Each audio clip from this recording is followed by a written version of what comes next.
caregivers is either, caregiving is either you are one, you're gonna be one, or you're gonna need one. Am I right about that?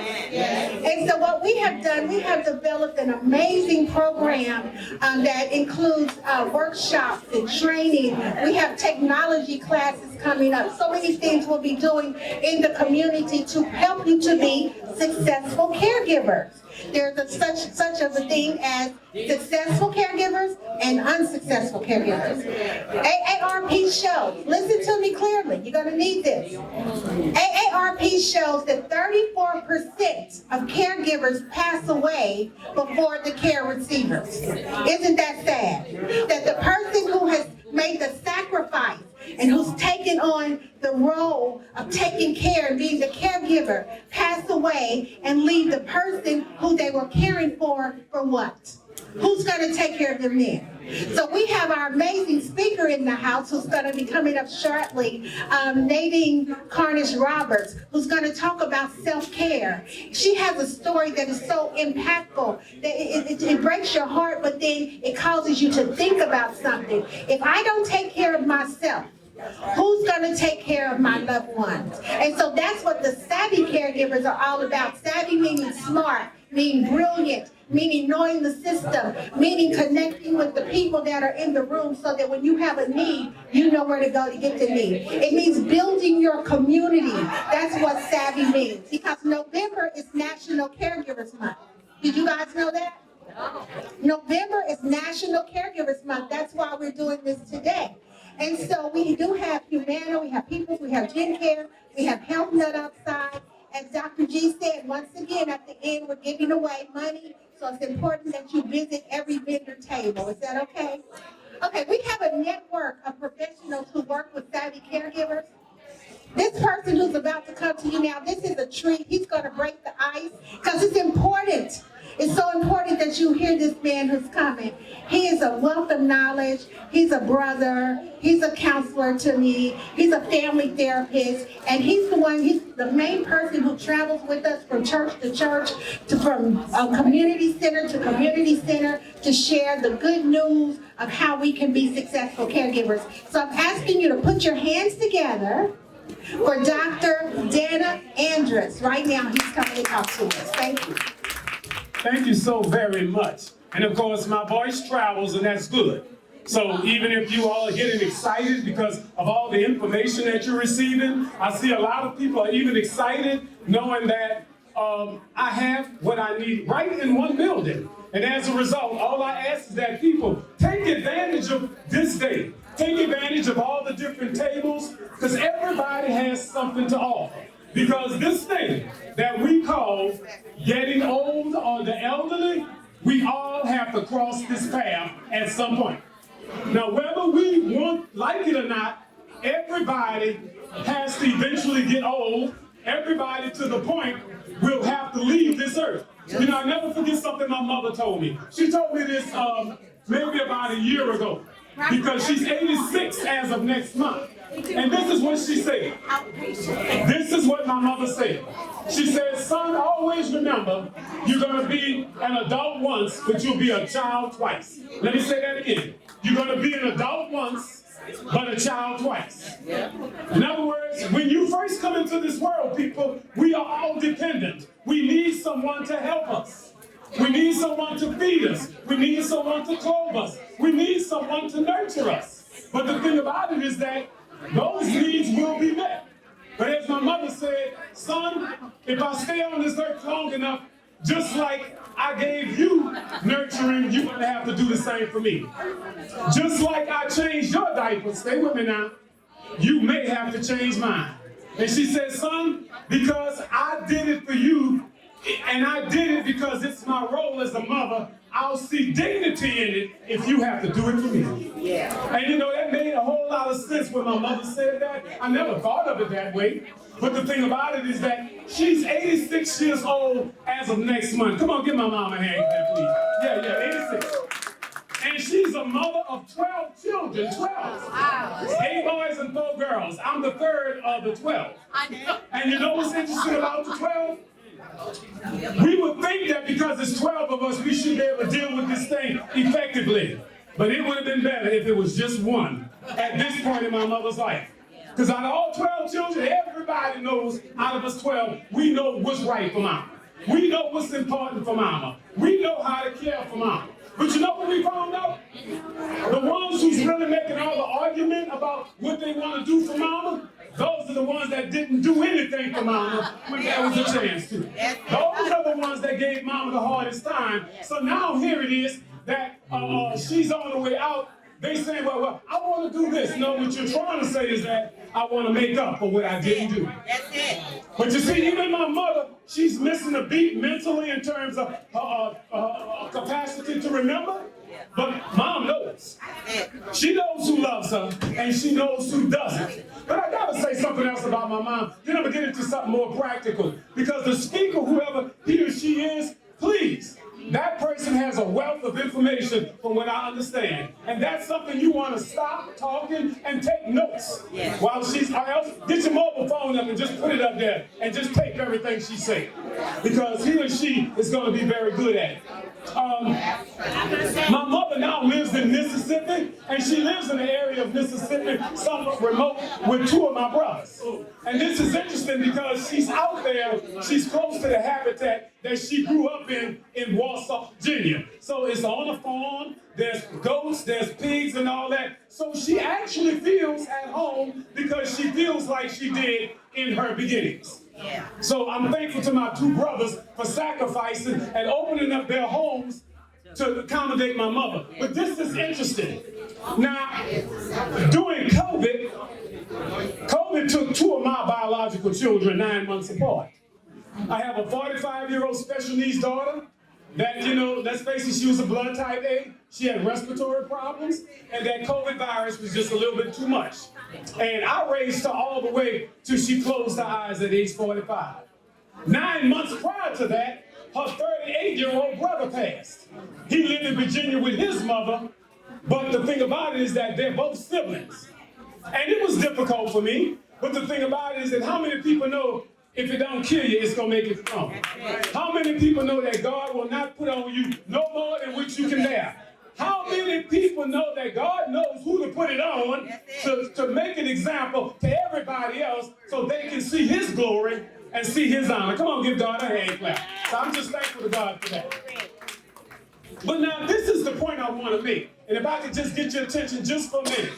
Now, it was difficult for me to go through that, but my mom is not in a position to, when that happened, her mind was still sound and her memory was good and everything. So she was right there, and I remember my mother hollering and screaming, especially when she found out my daughter died, because that was her first female grandchild. And my mom, she carried on and carried on, and it took us a while to revive her and to get her back to that point where she could calm down. Matter of fact, we even had to call the ambulance in to kind of give us some oxygen because there was a whole lot on her. And you know what's interesting? It hurt me to see my mother go through this because I wasn't worried about it. I shed some tears, but she said, but baby, you lost your daughter. I said, no, I know where she is. I ain't worried about it now. I'm good. So then she went through the same thing with my son, not as bad because he lived in Virginia, but she grieved over him. Now that was in 2019 and 2020. Now here's the point I'm getting at. Last week I went to visit my mother. And we're sitting down talking and she said, well son, I don't remember things like I used to, but you may have to help me with some things. So she saw my little 8-year-old daughter that was with me. And she said, and look at Shay, look at Kendra. She looks so beautiful. Oh Lord, she's full-figured. I said, thank you, Mom. Then she said, well, by the way, how is Shay Ellen? See what I'm saying? She said, and so how old is she? So now I got to pause. Because she's bringing me back to a point that I thought I was beyond. But because of her memory, I had to relive this all over again with her. The pain I had to go through, the energy I had to expel. But what was even harder, my mother cried and carried on emotionally that moment, ma'am, just like she did when she first heard about it in 2020. And the thing about it, as her son, as a caretaker, it was my responsibility to suffer with her through that moment. She cried, I cried. I figured Jesus could help, I could do it too. How that sound, y'all?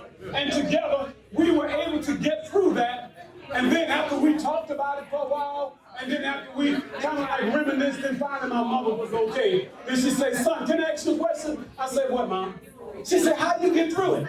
I say, one day at a time. In other words, you get through it by making it up in your mind that you are going to go through it no matter what. And now, when we was getting ready to leave to come back to New Orleans or whatever, I'm sitting down there, you know, giving my mother an embrace and whatever, you know. She said, you know, it's coming back to me now. So she didn't forget. It's just that she compartmentalized it. So she was able to work with the situation at that time, but little did she know that she would forget. But how many people know you don't forget anything? It just has to be brought back to your remembrance. Now, fast forward today. As a clinical therapist, as a marriage and family therapist, as a therapist who deal with grief, anger, domestic violence and hostilities and things like that, I'm just thankful that I can help people, especially when it comes to this issue of giving care to the elderly. Why? Because it's a twofold, it's like a double-edged blade. And the thing about it is that the caregiver needs help, and the person you're giving care to needs help. You're here today because you're the caregiver. You're the one that needs to know that no matter what, I got to get through this with my mama. I got to get through this with my daddy. I got to get through this with my cousin. I got to get through this with my grandpa. Why? For two reasons. I got to get through it because guess what? Number one, at some point we all got to go that way. And number two, how you deal with others is going to determine how people will deal with you. If you show love to others as they're going out, somebody will show love to you when your time comes. It may not be a family member, it may be, actually may be a stranger. But the thing about it, you don't always reap where you sown, but I submit to you, you will reap what you sown in due season. And the season that we have today that we're talking about is the time of giving care to those at the very end. Now, two things as the caretaker. That's the ones you're giving care for. Two things I found out in my studies, two things I found out when working with people that they require of you as the caregiver. Two things they want you to be. They need you to be a counselor, which means to listen. This is not the time for you to talk.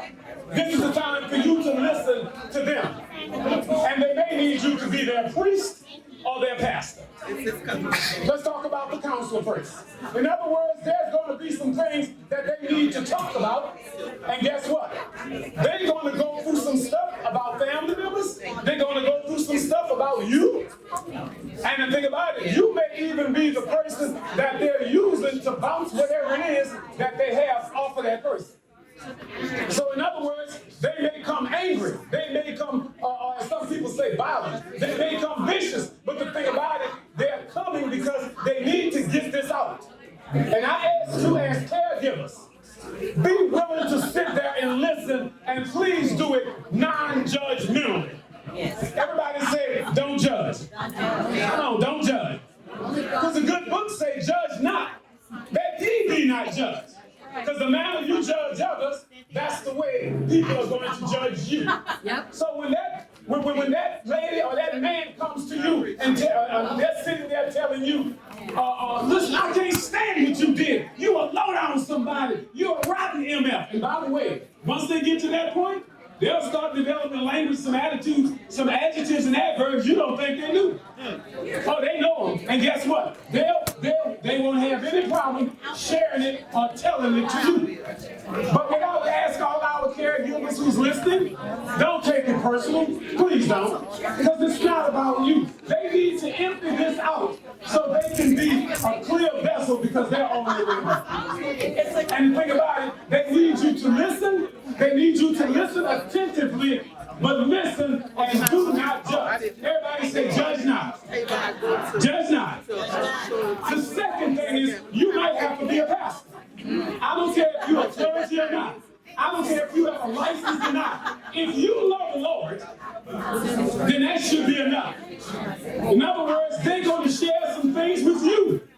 about themselves that you would have never thought.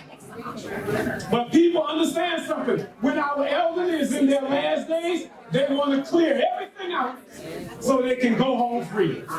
They may share, because my mother says, and I'm not going to share what she said, but she said to me regarding my dad. I said, okay, all right, okay. I said, okay. She said, yeah, because I was questioning for a while, but then as he grew up, he looked like y'all. I said, okay, all right, Mom. Okay. In other words, one of my brothers, she was trying to figure out if, but as it is, he's ours. So I told my mom, I said, love, I appreciate you. Then you're going to find that a lot of times they want to confess their sins. Now, who am I? Who are you? But the thing about it, you're not there to judge their sin. You're there to listen to them as they take that energy, because that's how sin is, in this energy, take that energy and release it, but don't you hold on to it, you release it too.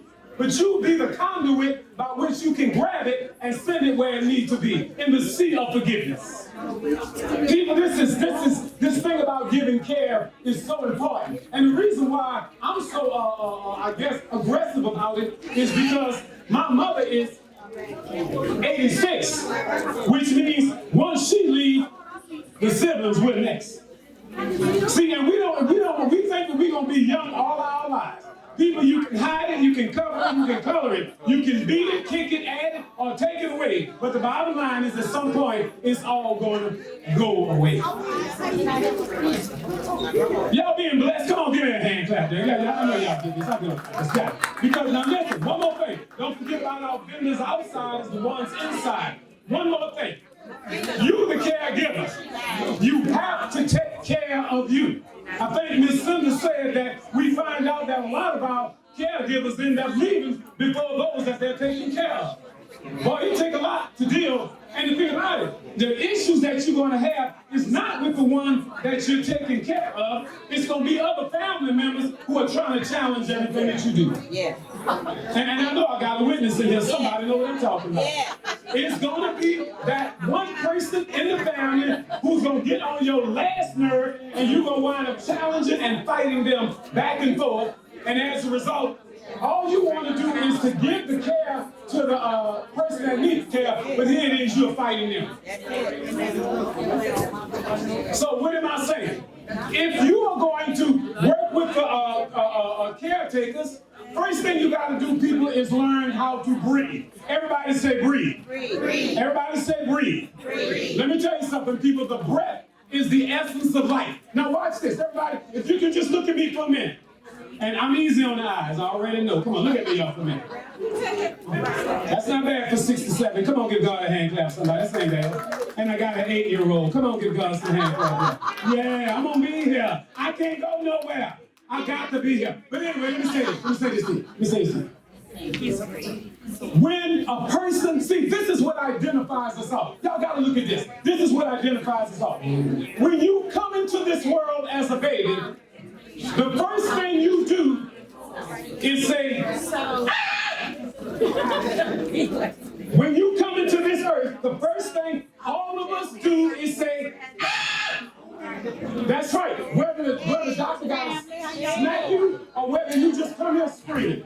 But that's the thing that connects us all. We all have the same beginning, the same genesis. In other words, here we go. Ah! Whether you're a male, female, child, straight, gay, it don't matter. We all have the same beginnings. Now I'm going somewhere with this because this is what's important. Just like we all got the same beginnings, when it's over with, we all going to do the same thing. Watch this. Whether you in Europe, whether you in Australia, whether you in China, whether you uptown, downtown, I don't care where you are, everybody's going to do the same thing at the end. That means you're giving us the breath. So to my caregivers, learn how to breathe to keep your breath going, because God breathed into man the breath of life, and man came alive. Everybody say breathe. Come on, everybody say breathe. Second thing you have to do, caregivers, you gotta eat right. So I People, the body that you have is not as on scan. If you're gonna be taking care of others, you gotta make sure that you are on track. Okay, you gotta make sure that you're on track. So that means do what's necessary to make sure you eat right. Eat right to live right. Everybody got it? Very good. Everybody say breathe. Everybody say eat. Everybody say exercise. Take care of yourself, people. God bless you. God keep you. Talk to you. Come on, let's thank God for Dr. Truth. Did y'all get the truth today? Did you get the truth? All right, we're going to turn it back over to Miss Cinder, who's going to introduce our next speaker, and we're going to do another raffle. We're going to give that away. Where's Sandra? Sorry about that. We had cards, so yeah. Sandra, come on, beautiful. 798. 798. Know your number. 798. You're just slightly above the age limit. Yeah. Yeah. All right, I'm turning you over to Miss Sandra. 798, we have a winner. All right, shout it out for her. We have a winner. 798. All right, I can hear. What she didn't tell you is that I am homegrown New Orleans, born and bred. I live now in Denver, Colorado.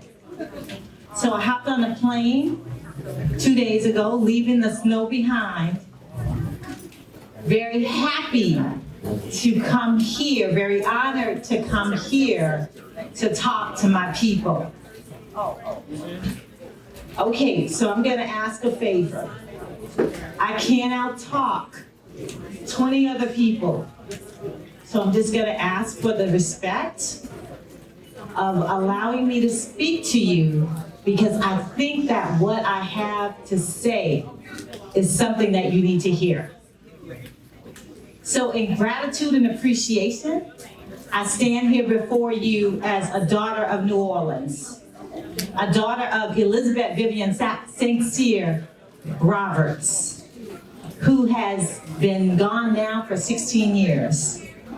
She groomed me to know and understand that should or when something happened to Mama, I was going to be there to support her.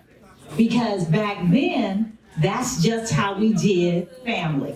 So I had a clear understanding of what my responsibility was. So when I got the word that my mother needed me to take care of her, it was just the natural thing to do. But I didn't know when I said yes, that I was embarking upon a 16-year journey. So I want to make sure that I got the right people and I'm sharing the right message this morning. So I need, by a show of hands, how many of you are currently caring for a loved one? By show of hands. Okay, thank you very much. How many of you have previously cared for a loved one? Okay, and how many of you anticipate that within the next 3 to 5 years, you're gonna be caring for a loved one? Excellente. Okay, is there anybody who did not raise their hand? One person? Anybody else? I see one person, one hand. So more than likely, if you have not been a caregiver, if you are not a caregiver, and if you don't anticipate being a caregiver, then you more than likely will eventually need a caregiver. And that goes for all of us. Only 4 types of people in the world. Rosalind Carter said it best, and I have quoted her over and over and over again. Those who have been a caregiver, those who are a caregiver, those who will need a caregiver. Those who will be a caregiver. And so, since we're all gonna be in that boat sooner or later, the question is, how well are we going to take care of ourselves? How are we going to be able to take care of somebody if we're not taking care of ourselves? Such hypocrisy. I meet people every single day, and I was one of those caregivers doing everything that I was supposed to do to take care of my mama. But it'd be 3 o'clock in the day. My mama will have had probably 3 meals by 3 o'clock. I'm too busy to have made sure that I've eaten myself. Who can identify with that? Okay? Yes, that's a hypocrisy that after today, after this time frame, we are going to shift that. We are going to recognize that the most important care that we provide, the most valuable care that we can provide is what? Okay, I need everybody to say it. Self-care. Self-care. That is the most important care that we have to provide. Okay, so if you're taking care of yourself, then guess what?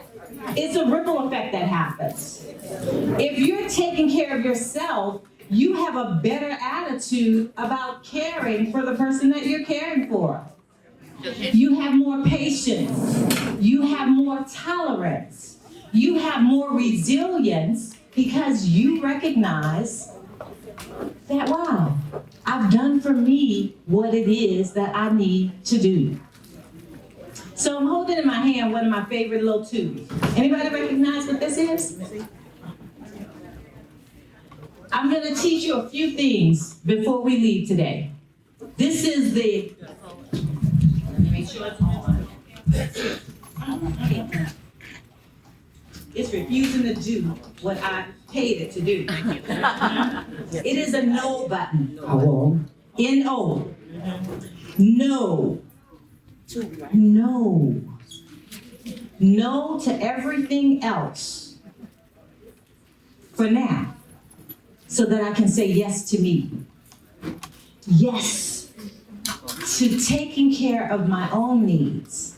Yes to making sure that I'm getting the nutrition, the exercise, that I am getting what it is that I need to fill my cup so that I can pour into my loved one's cup. Does that make sense? Yes. Okay. No. So many of us are guilted into saying yes when we ought to say no. So many of us think that saying yes to ourselves is selfish. Am I wrong? Anybody in here grew up with the understanding that saying yes to yourself, putting yourself first, was a selfish act? Yep. I know I grew up with that mentality and understanding. And so what I want to share with you today is that saying yes to yourself is the best and most important gift that you can give to yourself. It's the most important gift that you can give to others. Because believe it or not, there are people who are watching you. People in your family, people that you can't even imagine. You don't think they're paying attention. A neighbor, a child who is watching you do what it is that you're doing. And if you are self-sacrificing, you are modeling that behavior for them. Self-sacrifice is an unhealthy behavior. Self-sacrifice does not serve anybody. I have had the privilege, my mother died 16 years ago, but I get to do the work that I do every day with caregivers in my mother's memory and in her honor. So I am honored to be here today. But I will not tell you that that was easy, that 16-year period was easy, because it was not. I will not tell you that everybody I thought was going to show up to do what they were supposed to do showed up. Okay? As a matter of fact, what I will tell you is that those that I least suspected, complete strangers, showed up to support when other family members and friends did not. And so I want you to understand that if you have said yes to this assignment, this is in fact your assignment. This is yours to do, but it's also yours to model in terms of how to do it well. And doing it well means saying yes to yourself and periodically saying no to everybody else. Anybody here, is there anyone that I'm talking to that has a testimony around that particular piece, saying no to others? You didn't say no? Okay, let me hear that. I didn't say no, because I was the oldest sister. I had to raise sisters and brothers because my mom and dad always worked. All the responsibility of raising them was on me. When they grew up, they had kids, that responsibility was on me. So when my mother fell sick, 2003, that responsibility was on me. I left my job in the shipyard to go home and take care of my brother. My brother fell down, nervous breakdown, so I had him in the back room, mama in the front room, okay? So therefore, when I take care of one in the front, I had to go to the back to take care of Lionel. 6 years, my mama totally paralyzed. I had to feed her every 4 hours. She had to be breathing treatment every 2 hours. She had to be turned. She had sporadic blood pressure. She had sugar diabetes, and she was paralyzed. So I had to bathe her, change the diapers every 2 hours. I had to feed her in between, get Lionel together in the bathroom, clean, bathe him, and take care of him and feed him. That's from room to room for 6 years. No sisters, no brothers, no help. The neighbor down the street, a doctor to help me get her medicine, get what she needed. The other neighbor around the corner go help me get the bill. I fell apart in the end. Okay, my mother died about 2 months after she died. I met Council Hayes, my friend. That's always been my friend. Man. Baby.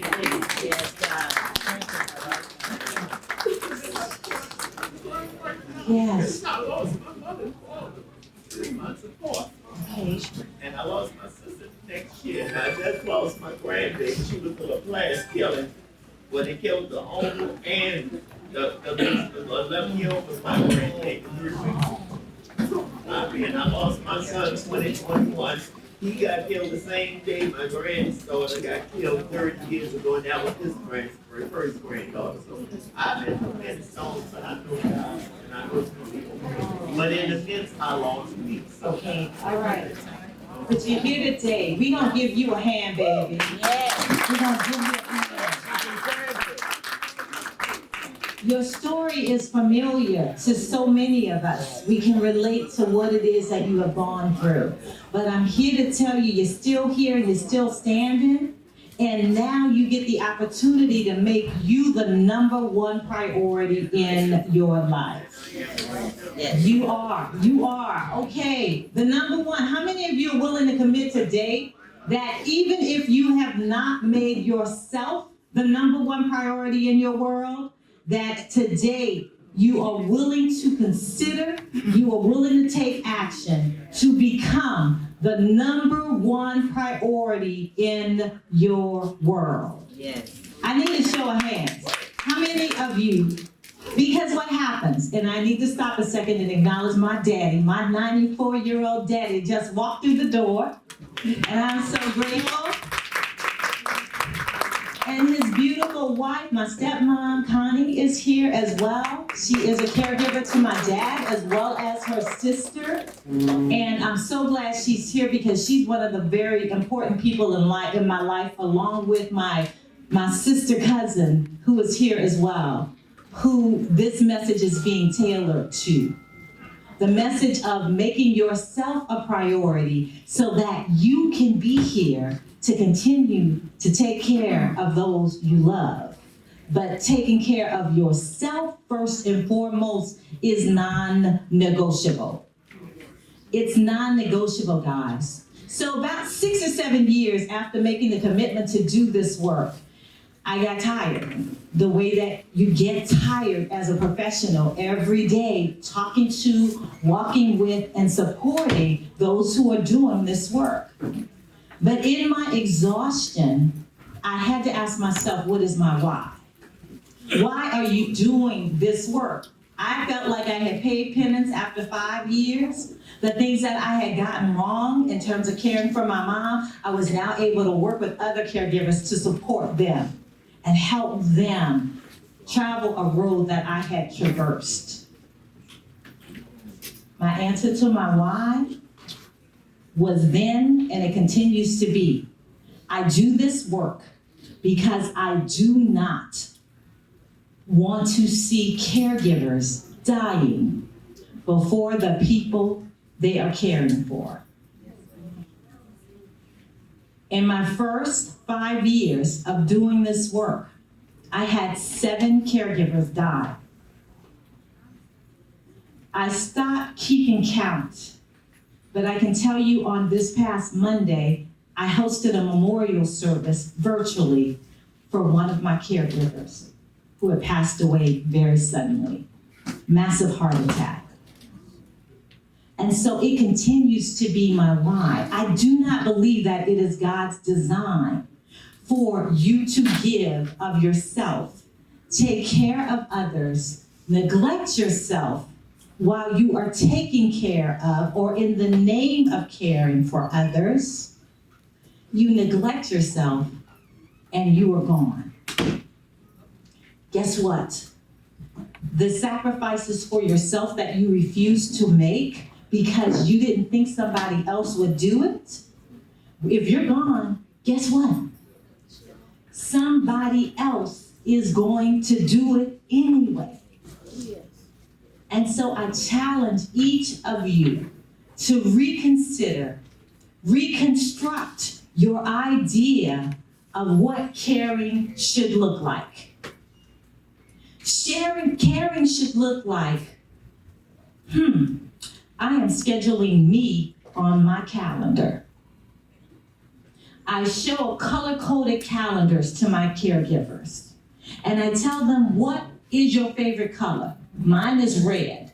So when I show you my color-coded calendar, there ought to be more red on that calendar than any other color.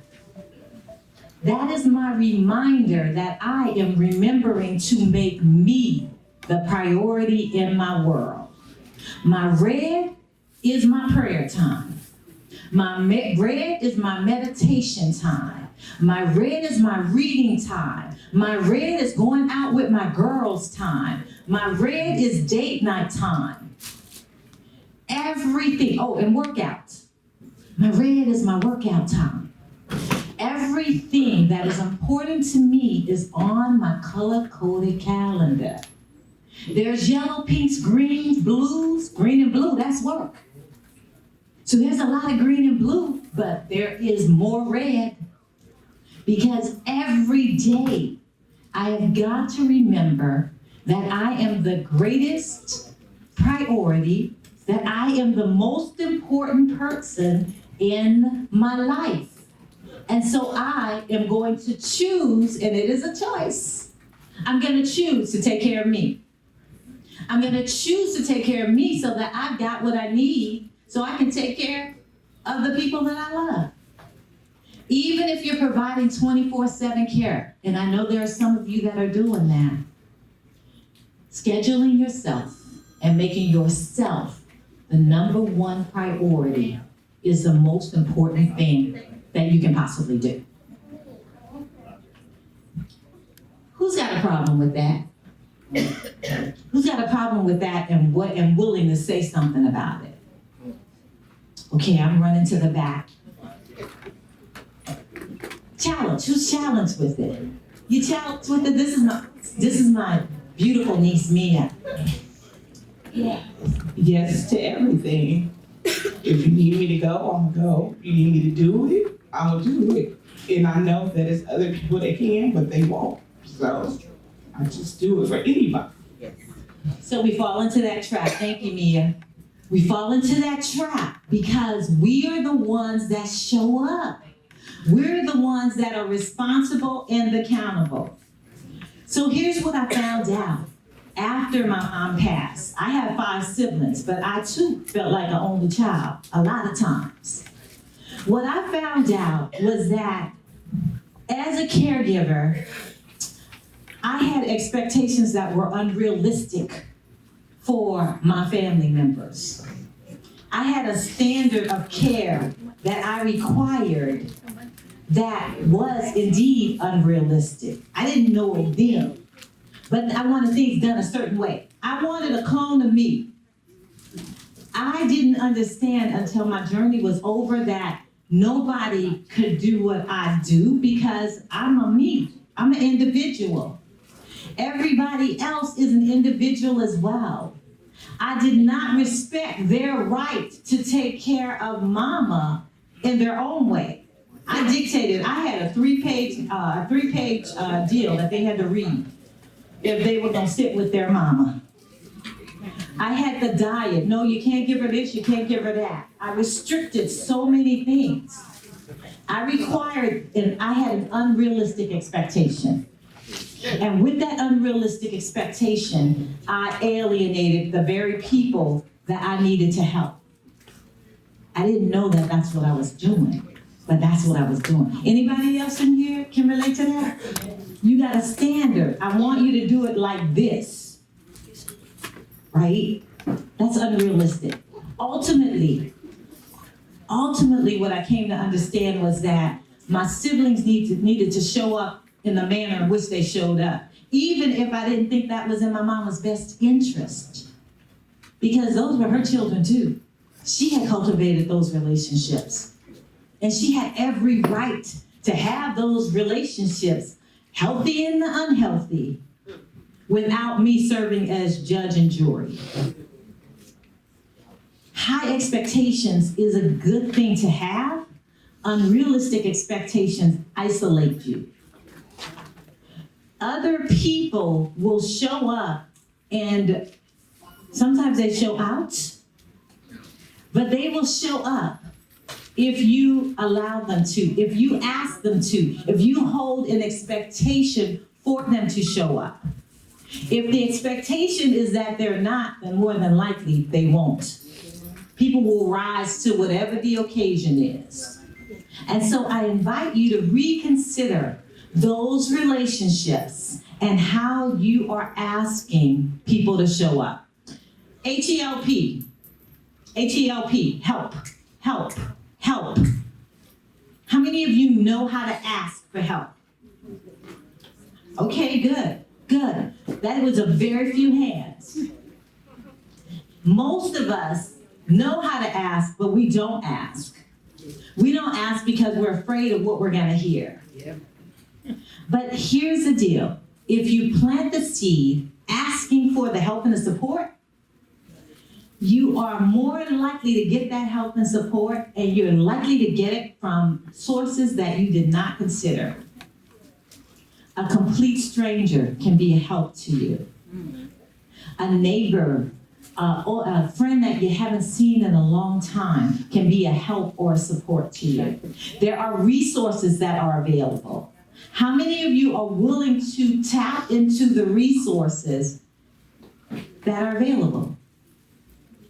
Medicaid is a resource that many of us, especially our people, we tend not to access that particular resource because we have assumptions about it. We actually disqualify ourselves. We feel like if we own a home, we can't do that. That's not true.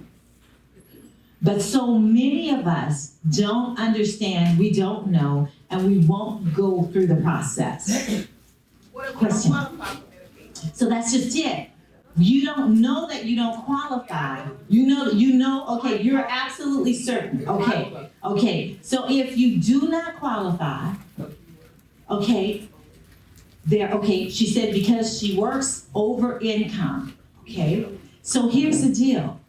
There is something called a qualified income trust that can be used for whatever your overage is, if it makes sense. So I've had people who were over about $50 and they were told that they were disqualified, but they were not told that if they set up a qualified income trust and put that $50 in that trust, then they would in fact qualify for Medicaid.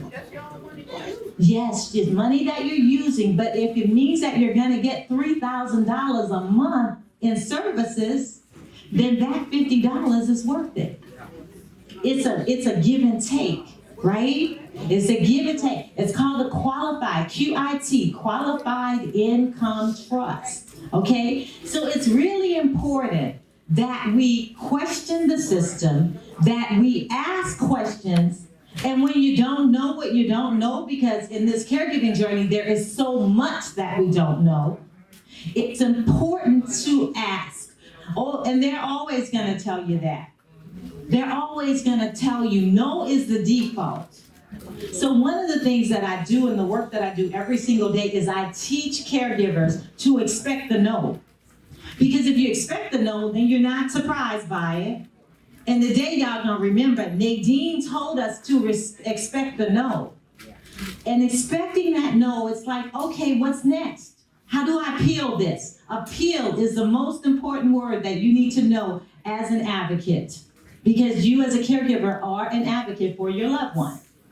Appeal the no. Explain to me why, if I'm over income, what is it that I can do? I've heard about a qualified income trust. How do I set that up so that I can qualify, my loved one can qualify for the services that they need? Okay? So one of the most important things that you do as a caregiver is as an advocate. Okay, anybody with a burning question? A burning question around being a self-care?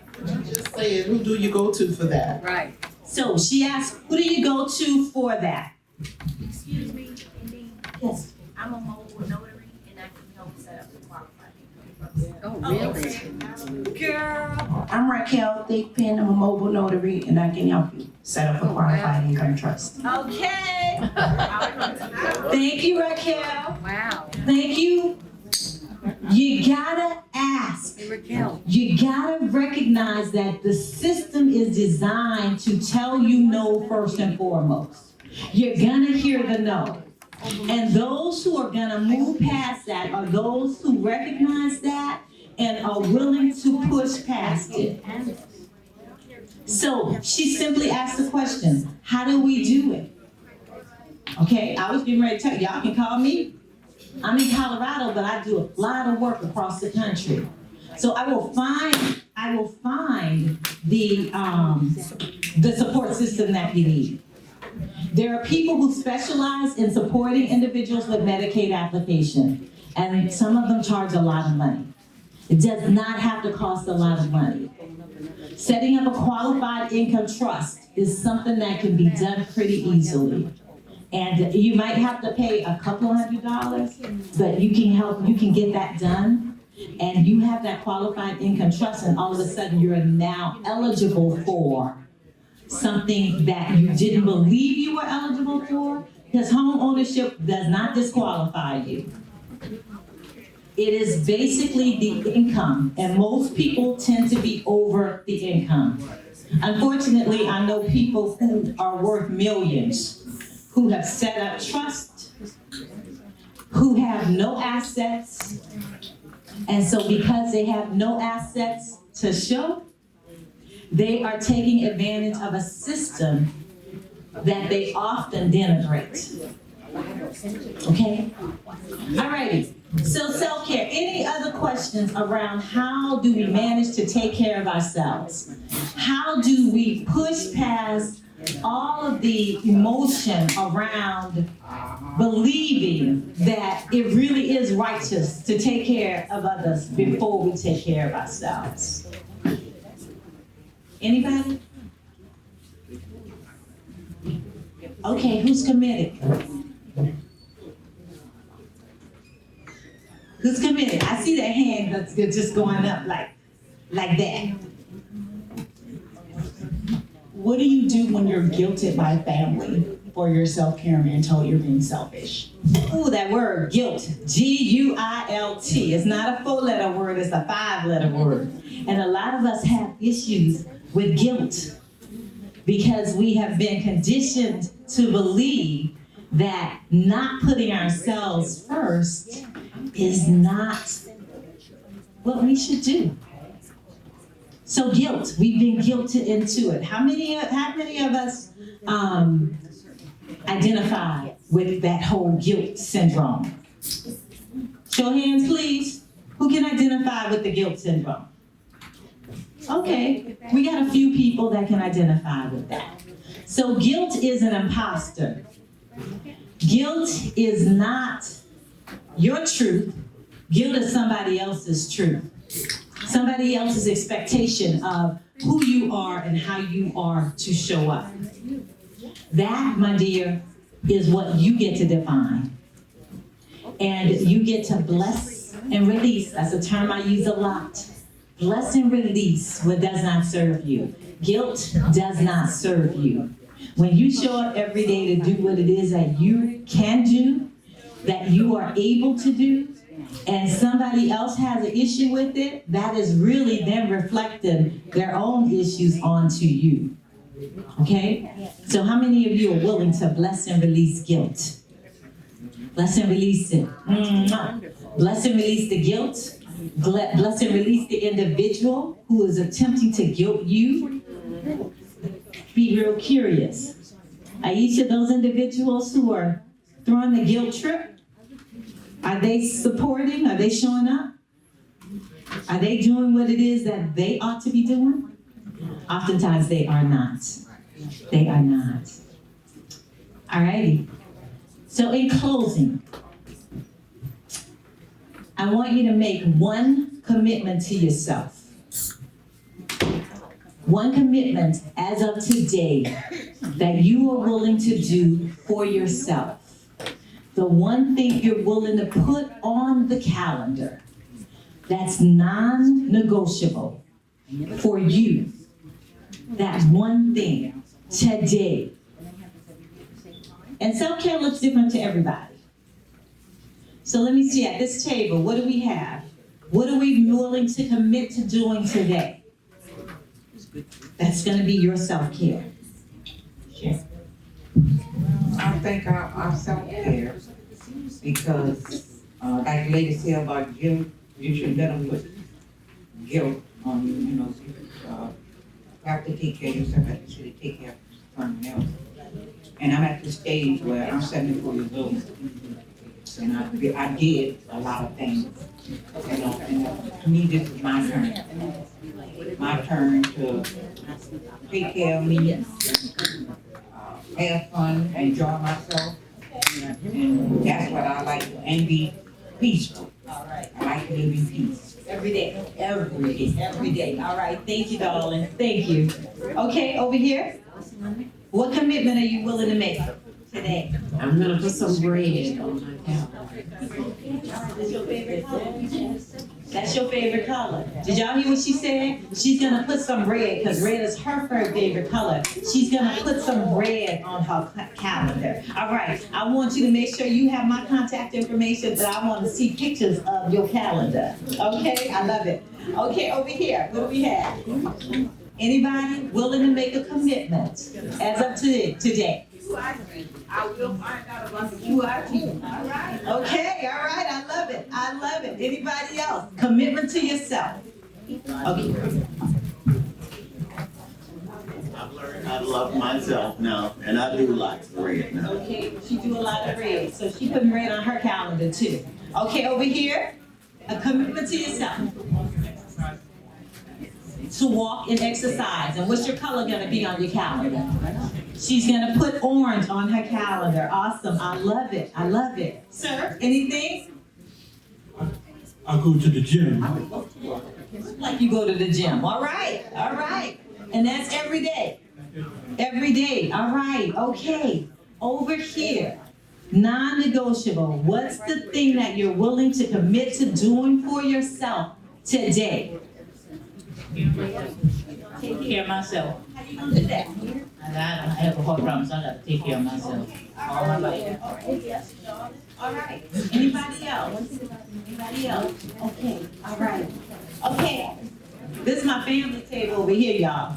Me and what you gonna To saying no at least once a month. I'm so mad my no button didn't work, cause it yells no, okay? All right, sister cousin, what you willing to do? What I started doing this week was to go to exercise every morning. All right, excellente, excellente. Nisa? Self-care. Working out and doing yoga. How often are we doing this? At least 3 times a week. At least 3 times a week. I didn't tell y'all my little sister was in the house. She's my mini me. And she is a caregiver as well, right? She helps take care of dad, her auntie, her mom, and she's doing it. So sis? Okay, I'm gonna dedicate more pink on my calendar. And yes, pink is my color, and my self-care is walking the midday.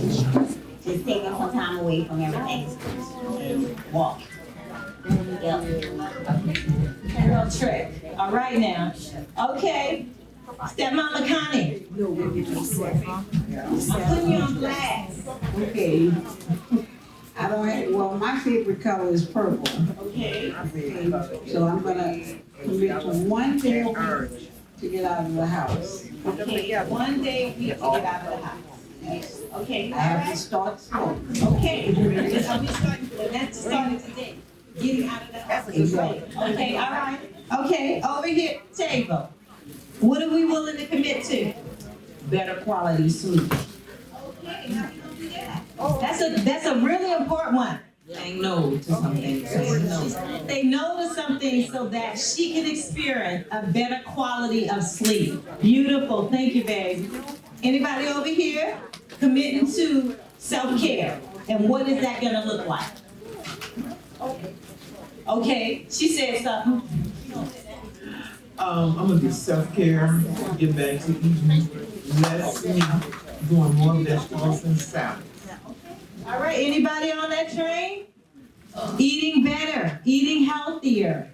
Excellent. Next up, what we got here? I'm gonna implement self-care by taking at least 15 to maybe 20 minutes a day and quieting my mind. Because it's all been too much going on. Love that. That's one of my favorites. That's where my meditation comes in, stilling the mind. Yes, cousin. I had something else that I also figured out that I needed to do. I take care of 2 95-year-old parents. I had to separate caregiving from daughter time because I missed my bonding and personal time with my parents. So part of my self-care was making sure that I set aside time for that personal daughter time with my mother and my father weekly.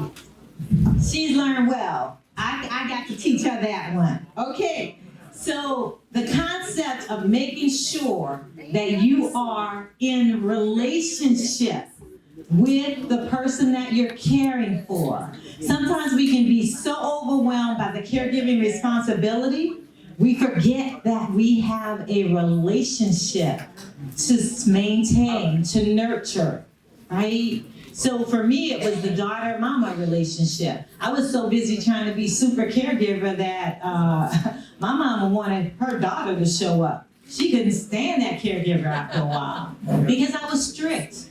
I was monitoring everything. Oh, you can't eat that. Oh, mama, you gotta get up now. Let's move. Let's do this. Let's do that. Right? And it felt like more like the Gestapo than her daughter. And so it is imperative that we remember to carve out that time to be in relationship. So as I wrap up, I do want to share with you guys that I do have my books. I started writing about 7 years ago, what I call the Caregivers Gumbo series. Tears in My Gumbo was the first book that was part of that series. Tears in My Gumbo, the Caregiver's Recipe for Resilience. And then during the pandemic, I wrote Prayers in My Gumbo, the Caregiver's Recipe for Peace. And those books are here today. They are available for purchase, 1 for $15, 2 gift wrapped and ready to go for $30. So I appreciate every single one of you. I appreciate being able to come home and do the work that I do every single day. I appreciate being able to challenge each and every one of you to make self-care your number one priority. Because without self-care, you set yourself up to be the caregiver. I'm sorry, to be the care recipient. You set yourself up for not living the quality and caliber of life that you deserve to live. So with that said, I need everybody to stand up. I need everybody to stand up. And I apologize to those of you who are eating. This is just gonna take a second. This is just gonna take a second. I need you to pair up with somebody. Pair up with somebody. And if you're comfortable holding hands, hold hands. If not, hold elbows. Hold hands or elbow with the person next to you. Hi, how are you? All righty. Everybody paired up? Now I need you to look the person that's holding your hands or holding your elbow. I need you to look them in the eye, and I need you to repeat after me. You are beautiful. You are worthy. You are the most important person in your world. You deserve to make yourself the number one priority. I love you.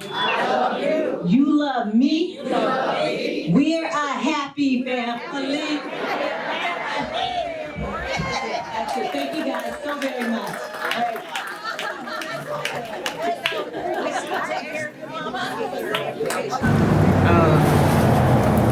Because sometimes it can just be calls at the last minute, like, take the bag and... Are you filming? Yeah. Don't put me in there. What's your first and last name? Let me know when, Kendrick. Ready? Ready? Yeah. What's your date of birth, babe? Take blood pressure medicine? 50 milligrams? Yeah.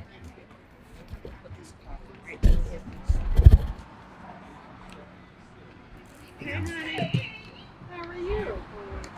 Hydrochlorothiazide? I'm not sure how the inside people get inside. This is Miss Barbara from the Fisher. Hi, Miss Barbara. Well, let me be great. Hi, Miss Barbara. How are you? I'm wonderful. Yes, Did she ma'am. tell you I'm a Yes, patient of ma'am. OakStreet now? You're a patient? Yeah, I'm a patient. Woohoo! We got a patient testimonial. We gotta get a patient testimonial. Yeah, we about to count down. Come on, Miss Barbara. Come on, Miss Barbara. I should count my mom. Yeah, Put me it's on hot that out here camera. already.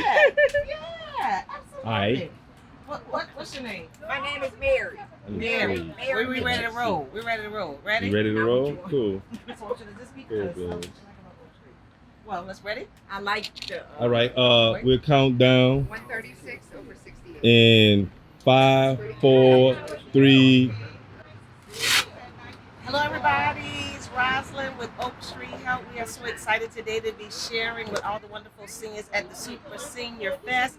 And we are here on today amongst the seniors. It's just been a wonderful time. I'm out here with a wonderful team. I'm here with Wanda. We're doing blood pressure checks. We got Jerry on the blood pressure checks. But I'm excited about someone that just walked up.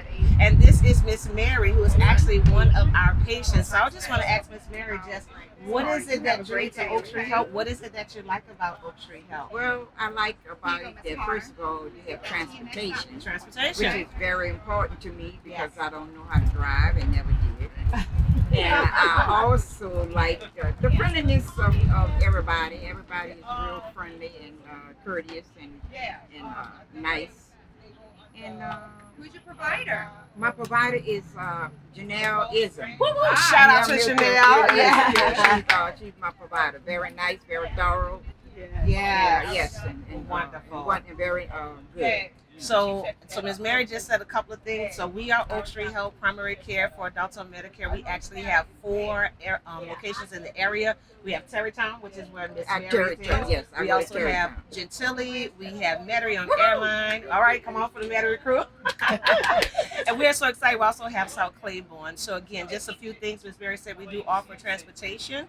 We have same day, next day appointments. We also have 24-hour access to your provider. So again, if you are looking for primary care, we want you, again, come on out. We're here at 475 Gretna Avenue, Franklin Avenue in Gretna. Come on out and see us, but if not, definitely, we would love to see you at one of the locations and make OakStreet Health your home. We want to keep you happy, and keep you healthy, and we keep you out of the hospital. So thank you, Ms. Mary. Thank you, Ms. Mary. Hello, my name is Eve Lyon. I'm a HUMANA licensed Medicare agent, and I have Mike Lee with me. Hello, how you doing? How are y'all doing? Welcome. We're excited to be a part of the Savvy Caregiver program. We work with HUMANA. We're here during open enrollment. We're here to help you with all your Medicare needs. Give us a call. Cinder has my information, 504-481-1291. I have some cards. So I work with HUMANA. If you are looking for a Medicare Advantage plan, we have HUMANA Gold Plus. We have a diabetes and heart plan. We have some narrow network plans for LCMC hospitals. We have one select partner plan that goes with Ochsner, a narrow network to Ochsner. So we are here for you. Please give us a call. We're having fun meeting all the seniors here. Open enrollment is till December 7th.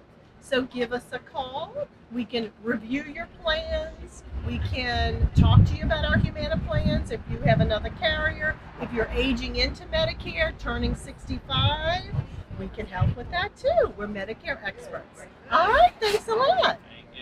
Good morning. Coming from JenCare Senior Medical Center. I'm very appreciative of Ms. Cinder for the invite for this Senior Fest.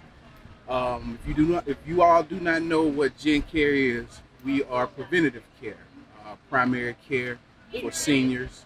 We strictly cater to seniors, so you will not see a 24-year-old or a 12-year-old running around our facilities. We also have abundance of other services that we provide in-house. We have podiatry, we have cardiology, we do labs, we have x-rays, and we also provide transportation to and from all of your appointments. Thank you all, and you all have a blessed day. Thank you. Hi, my name is Val. I'm Val, the health insurance gal. I'm here with Senior Insurance Options, and here's Jan. We help seniors and people who love them get the best benefits possible. We have a variety of carriers we work with, from brokers, so from AARP to UHC. We're here to help out and find the best plans for whoever needs them.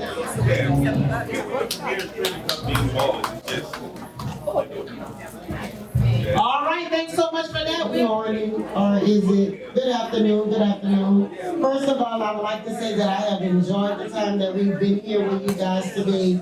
You guys are awesome, and I want to thank everybody for either practicing self-care or being a caretaker to someone else. So give yourselves a hand of applause. All right, so just a little quick synopsis about a hand to hold. We asked you guys to fill in, to sign our log today because we wanted to get your information so that we can send out to you in the mail a little description of what we're actually providing, what we currently have going on, and we have a lot of big things that are going to be coming up in the future. So we provide, Miss Tanya Phillips started a hand to hold in 2018. She has been a caretaker since 2007.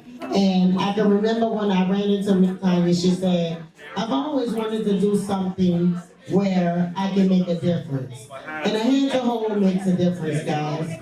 We have over 140 employees that go out into the field and service our clients, and they're working in the community. And we also service almost 100 consumers as well. We're currently in the process of opening up an adult day healthcare where we'll be able to have your loved one to come out to the center and enjoy some community engagement, some activities, yoga, arts and crafts. We'll be providing transportation, lunch, breakfast, snack. So it's gonna be a one-stop shop. So currently, we're asking you guys if you know someone or if you're in need of services to just give us a call. And if it's something that we can do for you, we will definitely help direct you into the right place, okay? All right. Do you guys have any questions for us? All right, once again, we enjoyed each and every one of you, and we look forward to servicing you and your family in the future. Thank you. Great day, everyone. My name is Dr. Kendra Andrus, and I'm a certified and licensed herbalist and nutritionist and a naturopathic doctor in residency. So my husband and I, our natural organic company called HealthNutt System, we provide natural alternatives to pharmaceutical drugs. So what does that mean? So any problem that you may be having, we take a natural, holistic, organic, plant-based remedy and we provide that for you. So we help everything from weight loss, detox, pain management, glucose control, weight management, erectile dysfunction, prostate, infertility, high blood pressure. This goes on and on skin. Also do it in a natural, holistic, organic way. We don't have any chemicals in any of our products. Everything is plant-based and made by myself and my husband locally here in New Orleans. We ship all the way to Jamaica, and whatever you need, we can accommodate you with that. If we don't have it, we can make it for you. The secret to plant-based medicine is putting herbs together that the good Lord has given us and creating a synergy where it can go where it needs to go and do where it needs to. You can go on and live this, or do God has put you here to live. See, a lot of us are living longer, but we're not living stronger. We want to try to live stronger and longer. So that's what we do at our company. We're over the communities, all over the state, all over the country. My husband takes care of the mind, and I take.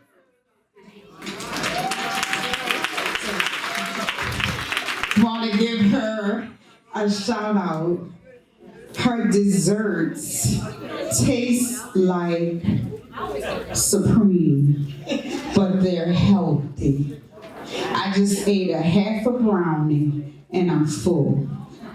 And it's healthy. And this is one of my mentors, Dr. Yolanda Griffin. And we're just so happy to be able to give you healthy alternatives. And you can. And Assistant Miss Cinder Miller.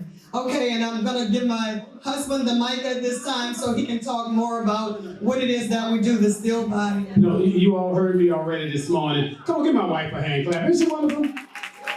Yeah, she made a good choice in me. Anyway, I didn't have to. So we want to say thank you. And any issues that we have men come having to do with erectile dysfunction and prostate issues, Dr. Kendra she's certified to deal with that. And of course, we feel uncomfortable talking. You can always come to me, and together we can go to her and find what we can do to help you. But remember, it didn't happen overnight. So don't expect it to be corrected overnight. But it can be corrected in time. That's the key word. Thank you so very much.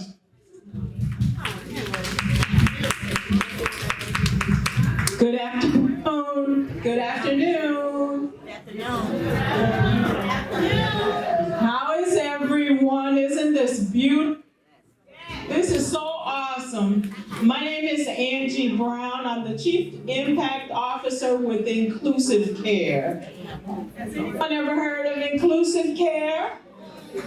Yay! All right. Well, thank you for having us. This is an amazing event. Caregivers are amazing.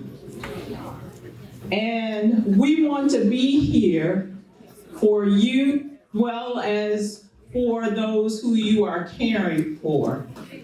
We take care of individuals from the top of their head to the bottom of their toes. We are a care facility. We are in Marrero, Kenner, and also in Avondale. We look at our patients as though they are our family. Many of our providers are from this community, and we welcome you to come in. We have dentistry, we have podiatry, we care. We also have behavioral health. And we know right now, behavioral health is something that we all can use. We no longer want it to be a stigma. So we welcome you into our doors. Our number is 504-341-4006. We also have care not only for seniors, but for the whole family. So we include services from pediatric care, adolescent care, and also whoever would like to come see us, stop by my table and I can give you more information. Thank you and have an amazing Saturday. Hello, everybody. My name is Audrey Carr Jackson, and I'd just like to thank Ms. Cinder again for the opportunity to be here for such an amazing, amazing event. Our company is Primerica, and we are at the table that says how money works. So we get the opportunity to show people how to be better prepared for their retirement, and even for those who's retired, we know once we retire, we want to make sure that money is there when we need it, right? So you want to look at growth and protection. Another thing I want to share with you guys, which is really, really important, we heard Dr. Kendra talk about we are living longer and stronger. And one of the things I want you to be mindful of as we live longer and stronger is to be sure you have your will in place. Get that trust in place, that power of attorney, that healthcare will. Any debt that's lingering, we're still blessed to be here, but we would love to see you get to the point where you're debt free. So just make sure if you haven't stopped by the table, please stop by. For those who've already done it, we appreciate you, we love you, and thank you again.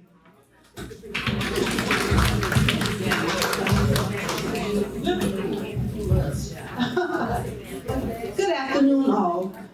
We are from the KBM, which is Kids by Moon Pie.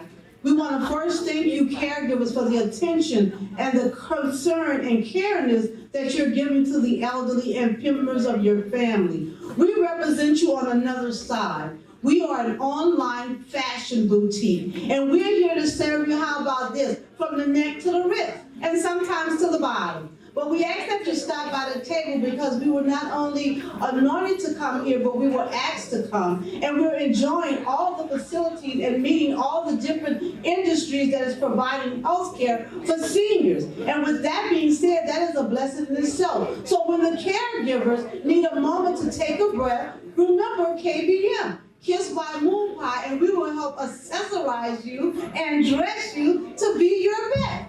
God bless you, and we thank you for this opportunity.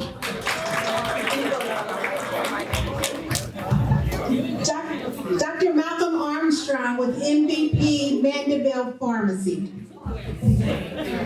Hello, I want to start by thanking Ms. Cinder for such an awesome event.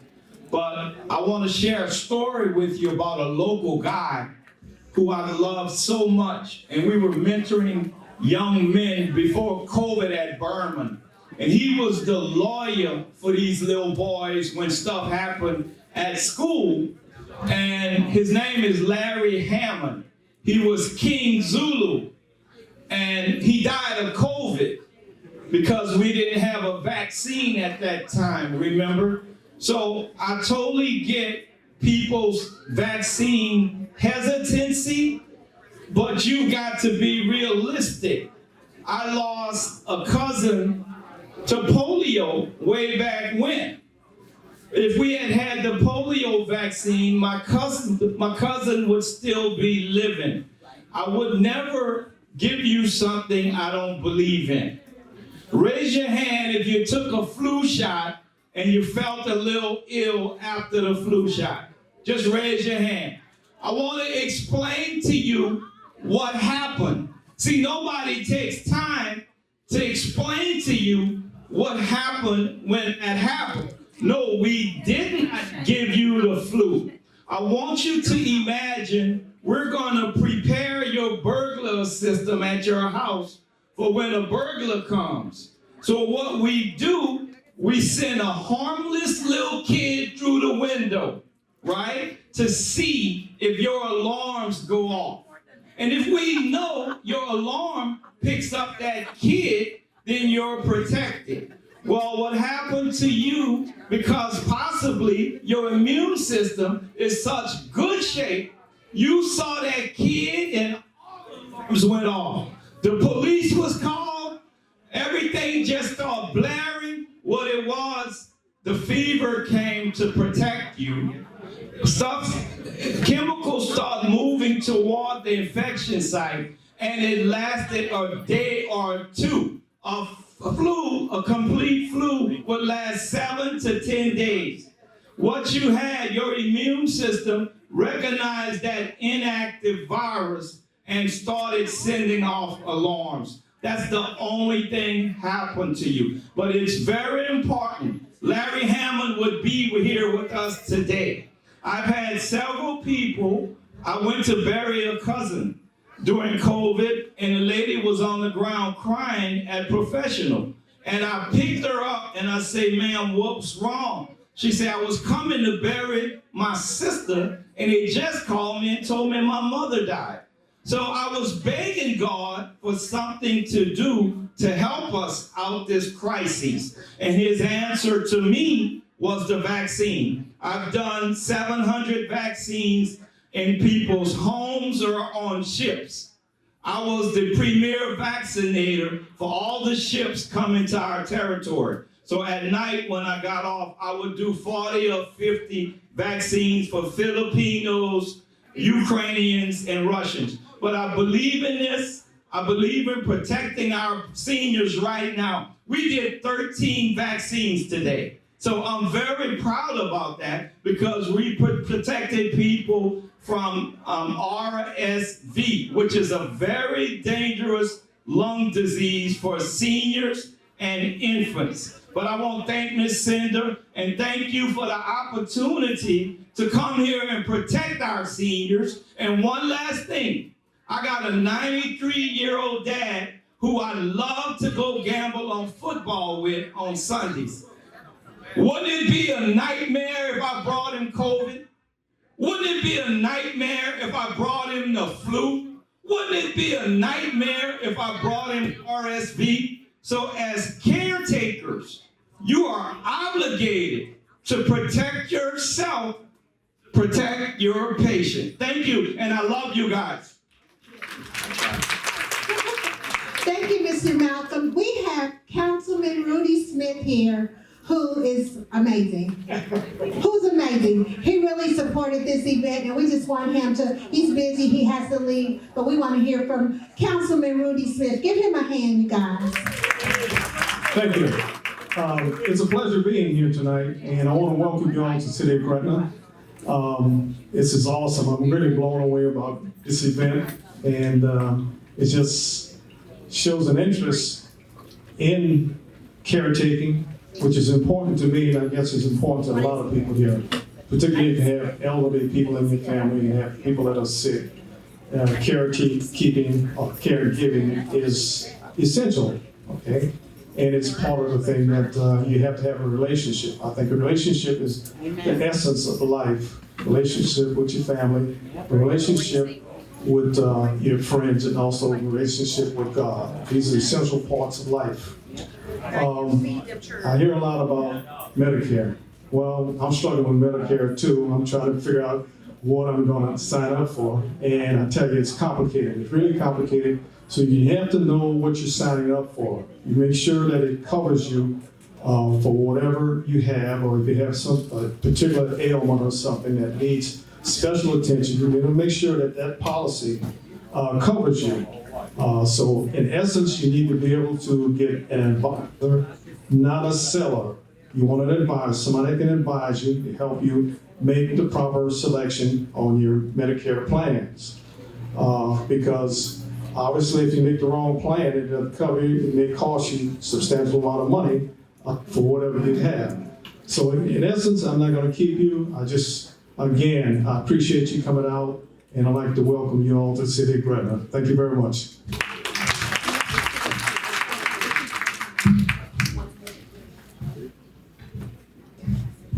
You heard that? She said, Miss Emilia. Good morning or afternoon, whatever. My name is Emilia Mays, and I'm here today representing a company called Ageless Home Care Service. They are a state-funded company. They also do people who are aged and or with disabilities. If you need help with any type of services for them, I passed out a lot of cards, those cards that I previously gave you. The phone number is on there. You can call and speak to someone in the office, maybe Miss Isis. They're also hiring caregivers. So if you know anybody, including yourself, that might be interested in doing something to help out in the community with the seniors or people with disability, you can give her a call. My name is Emilia Mays, and the booth is outside. I already passed out my cards, but you can certainly ask me any questions that I might can answer for you. But if you really have questions about the company, you do better call in that number itself, okay? And also, Cinder, I have my own company, which is called Enterprises, LLC. And the reason I'm telling you that is because some of the vendors that you see at this event, they are the ones I recruited on behalf of Cinder for this event. I tell people who you are, where you are, and what you do. Some of you don't know how to do it, some of you don't want to do it, and some of you really can't do it. So that's when you call on me. And I'll be glad to be the birdie in the tree or the fly on the wall, and I go any and everywhere and spray. So if you need to see me, I have my little cards too, all right? I appreciate it, and God bless and enjoy the evening. Thank you, Cinder. Okay, Rochelle Cook is here, you guys. She's amazing. She's an amazing R&B singer, and we're preparing to wind down. Did all of our vendors speak that wanted to speak? Has everyone spoken? We have, come. We have water. We have cases of water that will be for caregivers. To thank you for all that you do. As you leaving out the door, we want to load water up and some supplies in your car. Yeah. Thank you. Hi, good evening, good afternoon, everyone. My name is Valia Lawson, also known as Cookie. I met some of y'all at my table already. This has been an amazing event, and I was not expecting this. So thank you, Emilia and Cinder, for just inviting me to be a vendor here. So I represent a company called Partner Co.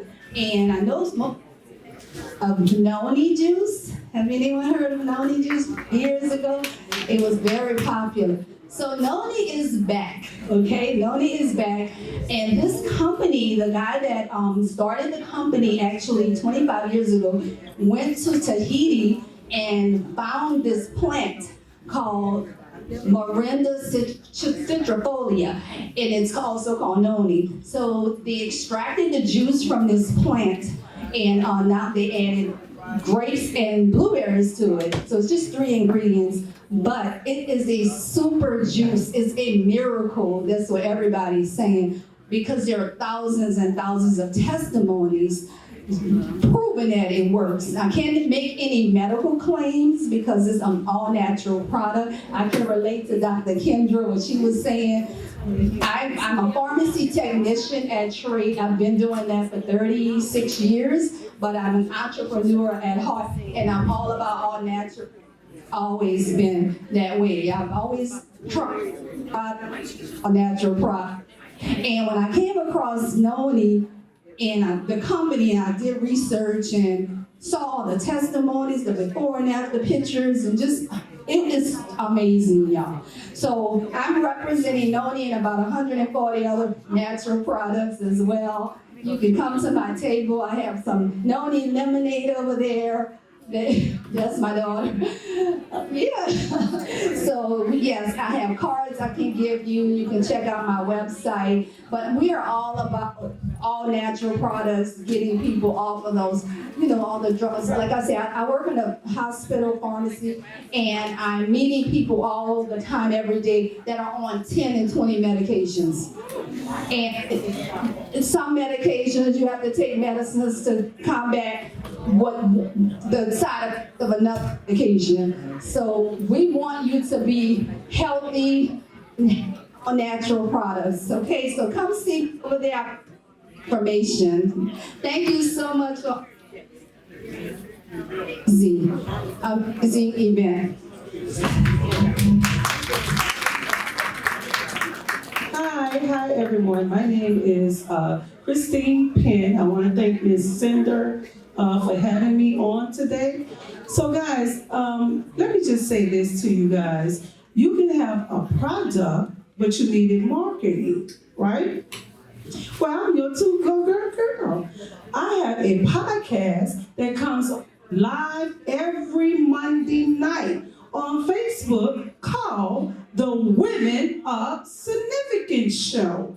It is a platform where we promote knowledge and wisdom for our everyday lives. Also, I am the author of Girl, Stop Tripping. So this book has been out for about 7 years now. Also, I am also an insurance agent. So if you're looking for an insurance agent, my name is Christine Penn. I sell life insurance, and that is something that definitely needs to be addressed in our communities today. So guys, if you have any questions or any information, you can come right here, and I have it on site. I want to thank Ms. Miller for this opportunity, and this has been an awesome event, and let's not make this our last one. Please come out, everyone, and support. Thank you. All right, guys, we're fixing to do the last of the giveaways. And if you have not put your, can I have one of those cards, guys?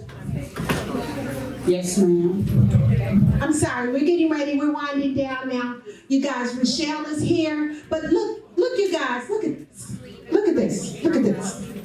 You all see this woman here? She is Savvy, the family caregiver. Give Savvy a hand. That's why we're here. But Savvy has a table here that's full of merchandise. We have tote bags. We have Savvy caps. We have Savvy t-shirts. I saw some people come in with the t-shirts on. Everything that you purchase off of this table goes towards our nonprofit. What do we do with our nonprofit? We provide supported care workshops. We're getting ready to do technology classes. And so whatever you do, tax deductible, this table goes towards Miss Savvy and Care Therapy Incorporated, okay? Okay? All right. Come on, let's for Cinder. Let me just say, guys, it's not easy putting on an event. Amen? It takes a lot of work, especially when everything you walk in the door is being given away. So if you guys can stop at her table and support her so she can continue to provide these types of events. Amen. Hi, good afternoon. Coming from the Caregivers Festival, I want to thank Ms. Cinder for a wonderful event. I want to thank all the seniors and caretakers who came out. We had a wonderful time today. We had the opportunity to vaccinate and protect over 14 people from RSV, COVID, and flu. I can't thank her enough for giving us the opportunity to be here and share with people. And I'm happy to see so many caretakers and elderly people coming in to get resources to help them get through the day-to-day life. Thank you. I'm Dr. Malcolm Armstrong of Mandeville Pharmacy. Call 783. Just want to say that Miss Cinder, I'm sorry. The event was wonderful. We learned a lot of new things. We bought a lot of resources that we knew about and some that we didn't know about. So just would like to say we look forward to participating with you all next year and praying for bigger and better events. Thank you.